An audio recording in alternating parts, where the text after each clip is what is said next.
Mind, जहाँ मन बचता ही नहीं हो। इस तल पे जीना मुश्किल है, बहुत ही मुश्किल है, लेकिन असंभव तो नहीं है। तो क्या हम जान सकते हैं कि नो माइंड की स्थिति में मनुष्य में क्या क्रांति आ सकती है? छोटी सी बात से मैं अपनी बात की शुरुआत करूंगा। मन की माया जाल में उलझे हैं लोग, एक दूसरे को काटने को आतुर है लोग, किसी और को मार के भी खुद ही को मार रहे हैं लोग। जीवन का उद्देश्य क्या है, लक्ष्य क्या है, उससे अछूता है लोग। संघर्षों में अपनी जिंदगी काट रहे हैं लोग। खुशियों को समेट के रखना चाहते हैं और दुखों को बांट रहे हैं लोग। मन की माया जाल में उलझ के जीवन को जी रहे हैं लोग। तो मन की माया जाल को समझें। एक मकड़ी को देखो आप। मकड़ी अपने चारों तरफ जाला बना के बीच में रहती है। मनोदशा भी सेम है, वैसा ही है। हमने अपने मन के चारों तरफ कितने सारे माया या जाला या जाल जो है इकट्ठा कर रखा है और हम बीच में फंसे हुए हैं। अब जरा सोचो, कोई एक दिन ऐसा हो सकता है अब तक के आपके जीवन में जो एक दिन आपने कुछ भी ना किया हो, कोई भी डिसीजन ना लिया हो, ना कोई भोजन लिया हो, ना किसी से बात करी हो, एकदम हो करके भी ना होना। इस तरह से एक दिन जीना बड़ा मुश्किल है, क्योंकि स्वभावतः मन का स्वभाव ऐसा है ही नहीं कि जहां आप अमन की दशा को उपलब्ध हो सके। मन हमेशा भटकाता है, आपको कहीं एक जगह टिकने नहीं देता। पिछले कुछ दिनों से आप अगर कुछ कर रहे हो लगातार, तो थोड़े समय के बाद में मन कहेगा ना अब बस, अब कुछ और करते हैं। मन एक परेशानी से उलझ के आप निकलते हो, उसको सुलझा के फिर मन एक दूसरी परेशानी आपके सामने ला के रखता है। फिर आप उसमें उलझते हो, सराबोर हो जाते हो, फिर उसके बाद मन एक और उलझने आपके लिए बना देता है। मन ऐसा ही है, हमेशा उलझन में आपको जीने की प्रेरणा देता है मन। कभी सोचा है किसी के ऊपर हमें गुस्सा आता है? क्यों? अगर किसी से हम कुछ उलट कहने की कोशिश कर रहे हैं तो हम उसे एक चेतावनी देते हैं, if you don't mind so can I. ऐसा ना, अगर आप माइंड ना करें तो मैं बात कहूँ। तो स्वभावतः मनुष्य हर एक बात पे माइंड करता है। माइंड जो है हर एक बात पे काम करता है। ये जो दिन भर चलता रहता है विचार, किसी और के बारे में सोचना, अपने बारे में सोचना, भविष्य के बारे में सोचना। भविष्य स्वभावतः जो चीज हुई नहीं है हम उस पर ज्यादा फोकस करते हैं। ठीक है, थोड़े पैसे बनाना है, थोड़ी सेविंग करनी है, थोड़ी बैंक बैलेंस रखना है, ताकि हम आने वाले समय को अच्छे से जी सकें। लेकिन यही सब कुछ तो नहीं है ना। जरा आप आज के दिन को तो जियो। भविष्य की फिक्र में वर्तमान छूटा जा रहा। आज में हम खुशी नहीं ढूंढ पा रहे। भविष्य को जीने के लिए वर्तमान बीता जा रहा और कल की खुशी को ढूंढने के लिए हम आज की खुशी को इनकार करते हैं, पहचानते ही नहीं है। कभी आपने अनुभव किया है आपके दिमाग में कोई बात है जो कि आपको परेशान किए देता है, कोई बात जो आपको बहुत गहरे में परेशान कर रही हो, फिर कोई मित्र आके आपसे कहे कि थोड़ी हंस खेल लेते हैं, थोड़ी बोल लेते हैं, थोड़ी बातचीत कर लेते हैं, लेकिन ये मुमकिन नहीं हो सकता। आप कहोगे अपने दोस्त से, अपने मित्र से कि नहीं अभी मन ठीक नहीं है, मन ठीक नहीं है, अभी मूड खराब है। ये सारी उलझने स्वभावतः ठीक है। अब वातावरण में बदलाव आता जाता रहता है, जैसे कि मन में। तो इस मन को शांत करना संभव है। मन को शांत करना तो ठीक वैसा ही होगा ना, जैसे एक दर्पण है और उसमें कोई क्षितिज ना बनता हो, एक आईना है और उसमें कोई तस्वीर ना बनता हो। नहीं, मन को शांत नहीं किया जा सकता। मन में हमेशा विचार आएंगे, उलझने रहेंगे, आप हमेशा मन के तल पे जियोगे। लेकिन मन के मायाजाल को अगर आप तोड़ सकें तो क्रांति हो सकती है, क्योंकि जहाँ पे मन नहीं बचता, जहाँ पे मन होता ही नहीं है, वहां से फिर आप आत्मा के तल पे जीना शुरू करते हो। अनंत अनंत जन्मों ने आपने वही किया होगा, फिर वही कर रहे हो। इसका कोई अंत नहीं है, आप हमेशा यही कर रहे हो। लोग मोक्ष की बातें करते हैं लेकिन कभी समझते नहीं है मोक्ष है क्या। मोक्ष का मतलब ही तो ये है कि फिर ना होना, फिर दोबारा नहीं होना। ये जो पूरा सृष्टि है, चाहे आप उसे आप परमात्मा के नाम दे सकते हो, चाहे किसी भगवान का नाम दे सकते हो, चाहे जो भी आपका मान्यता है उसे आप उस तरह से कॉल कर सकते हो, बोल सकते हो, तो उसमें विलीन हो जाना। ठीक वैसे ही जैसे एक बूंद सागर से बिछड़ के अपनी एक सफ़र शुरू करी। सफ़र करते हुए उसने बहुत कुछ देखा सुना, फिर जाके सागर में जा गिरा।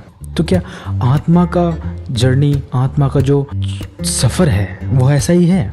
शायद आप इसे इनकार करो कि ऐसे कैसे हो सकता है। मनुष्य है, मन की बातें हैं, मन में भावनाएं उपजती है, उठने वाली विचार, बातें, ये सब उलझने हैं। मन को शांत करने की क्वेश्चन आज की नहीं है। और जरा सोचो तो मन की उलझनों से हर कोई मुक्त होना चाहता है, लेकिन गहरे में इस पे कोई काम नहीं कर रहा है। सिर्फ बातें हो रही है कि मन शांत हो जाए। मन को शांत कैसे करें? तंत्र विद्या में जाओगे तो वो आपको अंगूठियां देंगे, इत्यादि इत्यादि बहुत सारी चीज़ें देंगे जिससे कि आप मन को शांत कर सको। तो आपको बताऊं, ये मन कभी शांत नहीं हुआ है। और ये सवाल कि मन को शांत कैसे करें, ये अगर मैं आपको लेके जाऊं पीछे थोड़ा, महाभारत के टाइम पे अर्जुन जब दुविधा में थे कि लड़े या ना लड़े, तब उन्होंने कृष्ण से पूछा भी था कि मन की उलझनों से मुझे पार लगा दे, मुझे ये नहीं करना, मुझे नहीं लड़ना। स्वभावतः हम जो करते हैं, हम जो करते आ रहे हैं वही हम हैं। अगर आप हमेशा ही बुरे काम करते आए हो, जब तक बुरे काम की वो परत आपके मन से नहीं हटेगा तब तक आप अच्छे काम नहीं कर सकते। अगर आप अच्छा काम ही करते आए हो लेकिन कोई परिस्थिति ऐसा आ जाता है जहाँ पे आपको बुराई का साथ देना पड़े, बुरा काम करना पड़े, तब आपका मन आपको रोकेगा। मन सपोर्टिव भी है, दोस्त भी है, शत्रु भी है, मित्र भी है और शत्रु भी है। मन का यही मनोदशा है। तो कृष्ण ने कहा अर्जुन से, तुम फिक्र छोड़ो मन को शांत करने की, क्योंकि अब तक कोई ऐसा नहीं कर पाया है। मन हमेशा है, हमेशा ही रहेगा आपके भीतर, लेकिन आपको ना एक पहचान करना जरूरी है कि आखिर ये मन है क्या। होश में जीना नामुमकिन नहीं है, थोड़ा मुश्किल जरूर है। हम चीजें हैबिचुअल प्रैक्टिस, हैबिट से ही तो करते हैं। हम हर एक चीज को हैबिट से करते हैं। हम एक दिन ऑफिस में जाके सीख लेते हैं कि क्या क्या चीजें करनी है, 10 दिन तक उसको सीखते हैं, माइंड को इंटेलिजेंट करते हैं, फिर उसके बाद में वही चीजें प्रैक्टिस के थ्रू होने लगता है, वही चीजें हम करने लगते हैं। फिर मन ज्यादा सोचता नहीं है, विचारता नहीं है उसमें। तब क्या होता है, आप काम तो कर रहे हो ऑफिस में, उंगलियां तो कीबोर्ड पे चल रही है, मन कहीं और है, वो निकल लेता है किसी और खोज में। ये खोजी मन एक तरह से खोजी भी है, हमेशा खोज करता रहता है। दर्जनों सवाल, हजारों सवाल हो सकते हैं मन में, उन सारे सवालों का हल भी ढूंढना चाहता है कहीं ना कहीं मन। ऐसा भी है, लेकिन मन का नहीं होना, मन का ना होना भी एक दशा है। और इस दशा को हम कैसे इस दशा को अनुभव करें, कैसे जीवन में क्रांति लाएं। पूरी दुनिया मन ही है, मन को हटाएं साइड से, मन ना रहे तो दुनिया में शेष बचेगा ही क्या। No mind is the real way to live. लेकिन ये उतना आसान नहीं है। मन हमेशा भटका रहा है, हमेशा भटकाता ही रहेगा। मन की उद्देश्य कुछ और है, होता कुछ और है। मन में चलने वाली विचारों को कभी आपने देखा है, समझा है? मन एग्जिस्ट कहाँ करती है शरीर में, वो भी आपने समझा? क्या दिमाग मन है? मन एक स्थिति है। हम हर एक स्थिति में जीते हैं ना। आज बारिश हुई है तो फैन ऑफ कर देंगे, जरूरत नहीं है, क्योंकि वातावरण ठंड है। मन खुश है तो हमें जरूरत नहीं है कुछ और चीज की मन को खुश करने के लिए, बस मन खुश है। आज बारिश नहीं हुई है, गर्मी है, तो हम फैन ऑन करेंगे, एसी कूलर्स जो भी जिसके पास है वो ऑन करेंगे। मन अगर दुखी है तो हम शराब पियेंगे। मन अगर दुखी है तो हम मित्र के साथ बात करेंगे, उसको अपनी मनोदशाएं बताएंगे। क्या पता उसकी कुछ बातों से मन हल्का हो जाए। मन का हल्का हो जाना, समझ रहे हो? मन अपने आप में इतना बड़ा बोझ है कि मनुष्य चाहता है कि मन से थोड़ा छुटकारा मिले, मन कभी हल्का हो जाए, कि मन पे कोई बोझ नहीं लेना। मन मिटा तो मैं मिटा, मैं नहीं तो सब मेरा। मन का फितूर कैसा है कि कोई एक पत्ता, जब हवाएं चलती है सारे पत्ते हिलते हैं, तो एक पत्ता चाहे कि हम नहीं हिलेंगे, अभी हम शांत रहेंगे, और जब हवाएं ना चले तो वो पत्ता कहे कि नहीं अब हमें हलचल करनी है, अब हमें हिलना है। स्वभावतः ये मुमकिन नहीं है, हो ही नहीं सकता। तो मनोदशा से मुक्त नहीं हो सकते हैं हम। मन पे आने वाली हर एक विचार को सोच और समझ सकते हैं हम। जीवन में कठिनाई उतना खास नहीं है जितना सोचते हैं हम। जीवन 2 रोटी में भी जिया जा सकता है। हवाई जहाज खरीदने के बाद में भी जीवन में शांति नहीं हो सकती, मन शांत नहीं हो सकता। तो क्या करें? हमारे हाथ में कभी कोई कार्य रहा भी है? स्वभावतः आज हम दूसरे ग्रहों में जीवन ढूंढ रहे हैं। हम देखना चाहते हैं कि हम पूरी दुनिया में अकेले हैं, ना है, लेकिन हमने कभी ना अपने आप को नहीं समझा, अपने मन को कभी नहीं समझा, अपने भीतर कभी झांका नहीं। लोग कहते हैं ना आपको अपने गिरेबान में झांक के देखो। वो बात थोड़ा सा असहज लगता है, लेकिन बात ज़रा सही कहता है कि आप मुझे ब्लेम कर रहे हो, मुझे इल्ज़ाम दे रहे हो, उससे पहले अपने गिरेबान में झांक के देखो। आपके मन ने भी कितने सारे गलत काम आपसे करवा रखे हैं अब तक। हफ्ता है मन मैं हो जाए, मन ना रहे तो क्या आप नहीं रहेंगे? तो क्या आप बचेंगे नहीं? जरा सोचो, 2 साल पहले मन पे कोई बात थी, चल रही थी, आज वो बात नहीं है, नहीं चल रही है। जीवित तो आप हो, फिर भी आपको तो कुछ नहीं हुआ। बस मन पे उस समय वो बातें चल रही थी, आज दूसरी बातें चल रही है। The machine is a unstoppable production house. The machine will always produce thoughts, always. And the consciousness, वो चेतना, द सिलेक्टर, चेतना जो है, जो कॉन्शियसनेस है, वो सिलेक्ट करता है किस चीज को अंदर आने देना है, किस चीज को अंदर नहीं आने देना है। इतनी सी ही बात है। मन में इच्छाएं उठती है, अब राह चलते हो, किसी सुंदर स्त्री को देखते हो, मन में आकांक्षाएं आती है, काश ये मेरा होता। कल को आपका वो हो भी जाए तो भी क्या मन शांत होगा? फिर किसी युवती को देख करके आपके मन में वही भावनाएं, वही विचार, वही कामुक विचार फिर से उठेंगे। ऐसे तो जीना मुश्किल है। कितना कुछ आप वैसे इकट्ठा कर रहे हो, करोगे और करते भी हो।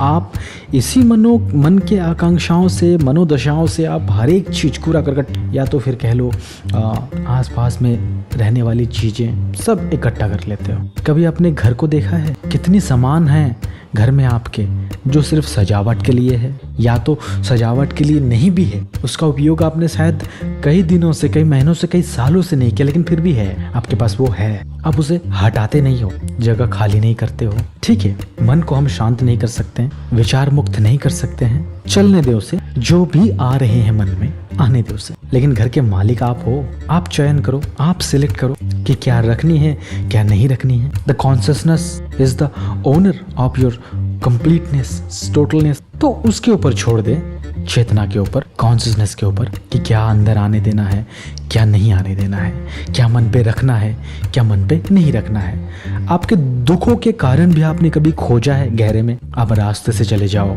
आपको कोई 2 गाली दे दे, मन बड़ा क्रोधित हो जाता है, 2 की जगह आप 4 झड़ देते हो। ठीक है, अब यहाँ पे वो भी गलत जिसने आपको गाली दिया, आप भी गलत, आपने उसको पलटवार किया। लेकिन इसके बाद क्या मामला यही शांत हो जाएगा? वो 2 दिया, आपने 4 दिया, फिर वो 6 दे सकता है। मन की मायाजाल पे एक कहानी मुझे याद आती, एक महान विचारक से मैंने ये कहानी सुना था, तो मैं आपको शेयर करूं, आपको सुनाऊं। तो 2 दोस्त हैं, दोनों शराब पिए, शराब पी के बातें कर रहे हैं। एक दोस्त ने कहा कि मैं सोच रहा हूँ ज़मीन खरीद लूँ खेती बाड़ी करने के लिए, फसल लगाने के लिए, फसल उगाने के लिए। तो दूसरे दोस्त ने कहा कि मैं भी सोच रहा हूँ भैंस खरीद लूँ। अब पहला दोस्त ने कहा कि तुम भैंस खरीदोगे तो वो तो मेरी खेत में आएगी। तो दूसरे दोस्त ने कहा कि हाँ बिल्कुल आएगी, तुम खेत मत खरीदो। तो फिर पहला दोस्त ने कहा कि नहीं, ऐसे कैसे हो सकता है, तुम भैंस मत खरीदो। अब जरा मन पे लगा बात कि तुम मुझे मना कर रहे हो। उसने कहा कि नहीं, मैं तो भैंस ही खरीदूंगा। अब हम शायद नहीं भी खरीदते तो भी हम भैंस ही खरीदेंगे हम तो अब। तो पहला दोस्त ने क्या कहा कि अच्छा ये बात है, तो ये रही मेरी खेत, करके उसने हाथ से एक लकीर खींच दी कि ये रही मेरी खेत, अब इसमें कोई भैंस घुस आके तो दिखाए। अब दूसरा दोस्त, वो भी पिए हुए, उसने भी लकीर मिटाते हुए हाथ अंदर कर दी कि लो ए रही मेरी भैंस खेत में घुसता हुआ। बस लाठा लाठी हो गई, खूना खून हो गया, दोनों अदालत में पहुंचे, ये मुकदमा। तो जरा सोचो, जो बात हुई नहीं है, जो घटी ही नहीं है अभी तक, उस पे खोपड़ियाँ खोलने लग रही है, उस पे खोपड़ियाँ खोल रही है। अगर ये हो जाए तो क्या होगा? जान ले लेंगे एक दूसरे के। यही होता है, मन हमेशा आपको भटकाता है। मन मुटाव अक्सर ये फैमिली में होता है ना। वो कहते हैं कि मैंने मेरे मन की करने की कहा, सोचा, लेकिन ये तुम उससे उलट तुम अपने मन की कर रहे हो। बस दोनों मन जहाँ पे मिले नहीं, वो मन मुटाव हो गए। ये मन मुटाव वाली बात तो पति पत्नी में होता है, भाई बंधुओं में होता है, परिजनों में होता है, हर एक चीज में होता है, हर एक किसी में होता है। तो नहीं, मन को जरा समझें। मन ही है जो आपको एक दूसरे से लड़ा रहा है, आपको लालच दे रहा है, आपको दुखी कर रहा है, आपको खुशी कर रहा है, आपको गुस्सा दे रहा है। ये मन ही है जो हमेशा आपको इधर उधर की काम में उलझाए रखते हैं। सबसे बड़ा कठिन काम ये है। अपने कबीर की वो दोहा तो सुनी होगी, मन की मते न चालिए, मन की मते अनेक, जो मन पर सुमिरन पावे से भाई साधु एक। तो आपने देखा है साधुओं को, साधु बड़े शांत होते हैं स्वभावतः। साधु का मतलब वो नहीं जो आज के डेट में है, वो कोई साध्य साधु नहीं है। उन्हें गुस्सा आता है उन्हें सब आता है। साधु सिद्ध पुरुष जो अपने आप को सिद्ध कर चुका है कि अब मन पे आने वाली विचार से वो मुक्त हो गया है। मन से मुक्ति दिलाना ही तो बहुत बड़ा उपलब्धि है जीवन में, क्रांति। तो इस मन से लड़े नहीं, इस मन को समझे, इस मन के विरुद्ध ना चले, इस मन के साथ भी ना चले। मन तो एक स्लेट बोर्ड की तरह है, हमेशा कोई ना कोई विचार उत्पन्न होता रहेगा, आता रहेगा, जाता रहेगा। लेकिन आप तो वो अनुभवी स्टूडेंट है, आपकी काम की जो है उस स्लेट में, उस बोर्ड में, वो आप ले लें, बाकी शेष छोड़ दें। और एक बात, एक ही चीज दो इंसान के लिए एक जैसी नहीं होती। उस बोर्ड पे लिखी हुई चीजें, मन पे आने वाली विचार एक ही हो सकता है, लेकिन दो अलग अलग लोग अलग अलग कंडीशन पे उसको एक्सेप्ट कर सकते हैं अपने अपने जरूरत के हिसाब से। क्योंकि कभी ऐसा है ही नहीं कि दोनों ही एक चीज को समर्थन दें। ये बात तो आप चाहे तो पति पत्नी के झगड़े में अच्छे से समझ सकते हैं। वो लड़ाई किस लिए होती है? मन के लिए ही तो होती है। मेरे मन में कुछ था, तुमने कुछ और कर दिया, मेरे मन में था, अब मान लो। ऐसी स्थिति भी हो जाती है कि आपके पत्नी के भी रिश्तेदार की शादी है और आपके भी रिश्तेदार की शादी है। वो उसके लिए अजीज है, आपके लिए वो अजीज है। तो आप चाहते हो कि ना हमारा रिश्तेदार जो है उनके वहाँ चलेंगे, आपकी पत्नी कहती है नहीं हमारे रिश्तेदार के यहाँ चलेंगे। या बात को उल्टा कर लें कि आपके पति कह रहे हैं कि नहीं हमारे रिश्तेदार के यहाँ चलेंगे, बस हो गई मनमुटाव। अब अगर पत्नी के रिश्तेदार के शादी में पति मन मार के जा रहा है तो उस पूरे फंक्शन में वो दुखी रहेगा। स्वभावतः हो सकता है किसी से लड़ ले, किसी को कुछ बोल दे, या आपसे ही अनबन हो जाए। या अगर आप अपने पति के रिश्तेदार के यहाँ जा रहे हो मनमुटाव लेकर के, तो स्वभावतः कुछ भी हो सकता है। लेकिन वहीं जब हम दोनों जगहों में नहीं जा सकते हैं, किसी एक ही जगह में दोनों को साथ में जाना है, तो किसी के विचार को गिराना पड़ेगा। चाहे पति के मन में आए विचार को गिरा के पत्नी के साथ उसको जाना पड़ेगा, या तो फिर पत्नी के आए मन में विचार को गिरा के पति के साथ उसको जाना पड़ेगा। दोनों एक ही जगह जा सकते हैं, दोनों अलग अलग भी नहीं जा सकते। अगर ये मुमकिन है तो दोनों अलग अलग चले जाएं तो कोई बात ही नहीं है। और एक बात कि मेरे मन में जो है, मैं जिस चीज से खुश होता हूँ उसी चीज से कोई और खुश नहीं हो सकता। सपोज कि मुझे 90s के सॉन्ग्स पसंद है, अब कोई है जिसको रिसेंट सॉन्ग पसंद है, उसको रैप पसंद है। अब मैं उससे कहूँ कि नहीं तुम 90s के सॉन्ग सुनो, इसमें कितनी सारी वर्डिंग है, एक मेलोडी है, तो आप उसके लिए दुश्मन हो जाओगे, आप शत्रु हो जाओगे उसके। आपसे वो ठीक से बात नहीं करेगा शायद, क्योंकि आपने उसके मन की करने से आप उसे रोक रहे हो। देखो मन की करना, लोग कहते हैं ना मेरी मर्जी, मैं अपने मन से करता हूँ, उसके उलट जाने से बस झगड़ा शुरू हो जाता है। जरा बच्चों को देखो, बच्चे यही तो हैं, एकदम छोटे बच्चे जिसको अभी बोध नहीं है, वो अमन की दशा में रहते हैं। उनकी मनोदशाएं कुछ नहीं होती हैं, वो छोटे से चीज से खुश हो जाते हैं। आपको खुश देखता है तो वो खुश हो जाता है, आपको दुखी देखता है तो भी शायद वो खुश हो जाए या दुखी हो जाए, लेकिन उसका खुद का कोई आकांक्षा नहीं होता है, बस पानी की तरह होता है। जब जो कलर आए उस कलर में वो मिल जाता है, उसका खुद का कोई कलर नहीं होता। तो मन को शांत करना मुश्किल है, नामुमकिन है। मन को समझना आसान है, थोड़ा कठिन है, कठिनाई होगी थोड़ा शुरुआत में, लेकिन अंततः आप अपने मन को समझने में समर्थ हो जाओगे। और जिस दिन मन समझ में आ गया, बस क्रांति। उसके बाद तो जीवन में परिवर्तन होना आवश्यक है, हो ही जाएगा। मन के बदलने से जीवन में परिवर्तन कैसे नहीं होगा, क्योंकि आप फिर वही आदमी तो नहीं रहोगे जो मन के तल पे जीने वाले थे। जब आप मन के तल पे जी रहे थे तो आप दूसरा इंसान थे। जहां आपने मन को मार दिया, मन को घिरा दिया, तो वहां पे आप दूसरा आदमी हो जाते हो। फॉर्मेंटेशन हो जाता है, चेंज हो जाती है, आपके में चेंजेस हो जाती है। लोग कहते हैं ना कि मन को मत मारो, सेक्रीफाइस ना करो, ये इस तरह का वर्ड ही खत्म हो जाएगा अगर आप मन को समझ लोगे तो तो बस मन को समझे, मन को जाने, फिर जाके मन को माने। मन की भावना में खुद को ना बहाए। मन में आने वाली हर एक बात आपके सपोर्ट में नहीं होती। ज़रा सोचते हो कभी कि आपको वेट गेन नहीं करनी है, वेट लूज़ करना है, वेट लॉस करना है, आपको शरीर मेंटेन करनी है, फिगर मेंटेन करना है। मन कहता है कि भाई खा लो, फिर आप खा लेते हो, फिर शरीर मेंटेन नहीं होती है, बॉडी फिगर मेंटेन नहीं होता। मन कह रहा है खा लो, आप नहीं खाओगे तो लोग कहेंगे मन मार के जी रहे हैं। आप खुद ही कहोगे कि मन को मार के जी रहे। तुम्हें पता है मैं अपने मन को कैसे मारता हूँ? कोई सेलिब्रिटी कहता है मुझे गुलाब जामुन पसंद तो है लेकिन मैं खाता नहीं, फिगर खराब हो जाएगा, हेल्थ बॉडी फिटनेस खराब हो जाएगी। तो क्या वो मन को मार रहा है? अगर वो मन के तल पे जी रहा है तो मन को मार रहा है, और अगर मन को समझ के जी रहा है तो ठीक है। मन पे एक विचार आया कि मुझे गुलाब जामुन खानी है, लेकिन मेरा कॉन्शियसनेस ये कहता है कि गुलाब जामुन मेरे लिए हानिकारक है, बस बात खत्म। मन की उस बात को मैंने लिया ही नहीं। तो ऐसे होता है क्रांति। मन को हर समय समझना जरूरी है, मन को हमेशा ही मानना जरूरी नहीं होता कि इस परत को निकाल फेंको तो जाके चेतना, शुद्ध चेतना से रूबरू हो पाओगे आप, और फिर जो शेष बचेगा वो अलग ही इंसान होगा।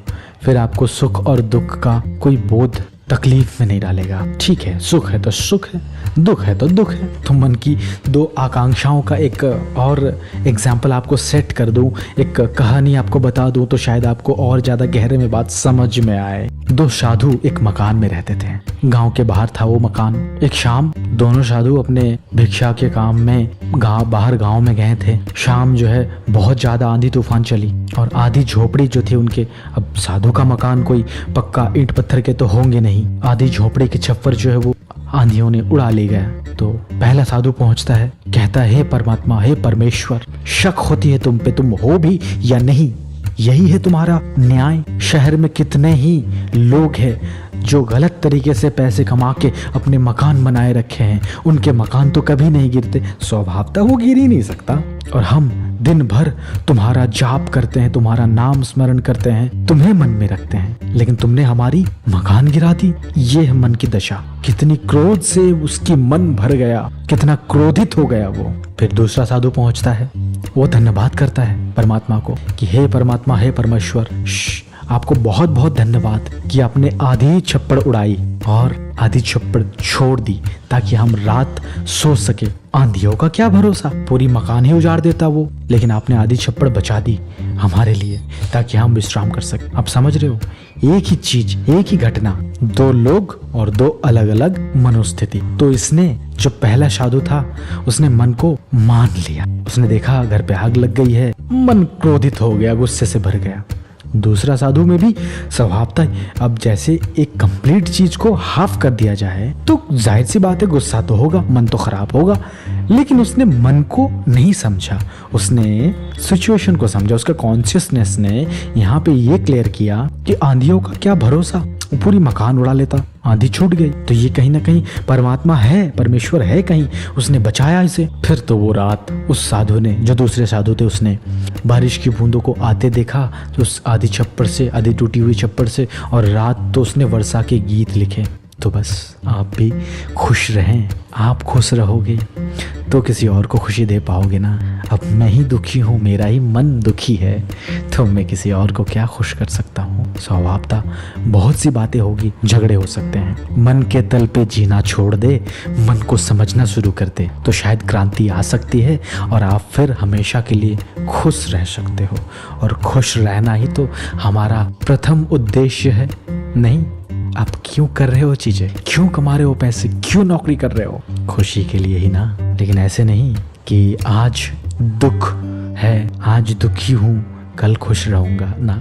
आप चाहो तो हमेशा ही खुश रह सकते हो, ऐसा नहीं तो आप कभी खुश नहीं रहोगे। तो मन को माने नहीं, जरा मन को जाने। बस यही मैं अपनी बात ख़त्म करना चाहूँगा। अगर आप मेरी बात को सुने हो तो उसके लिए बहुत बहुत धन्यवाद। नहीं भी सुने तो क्या फ़र्क पड़ता है, जीवन तो चल रही है, चलती ही रहेगी। बहुत बहुत शुक्रिया आपका।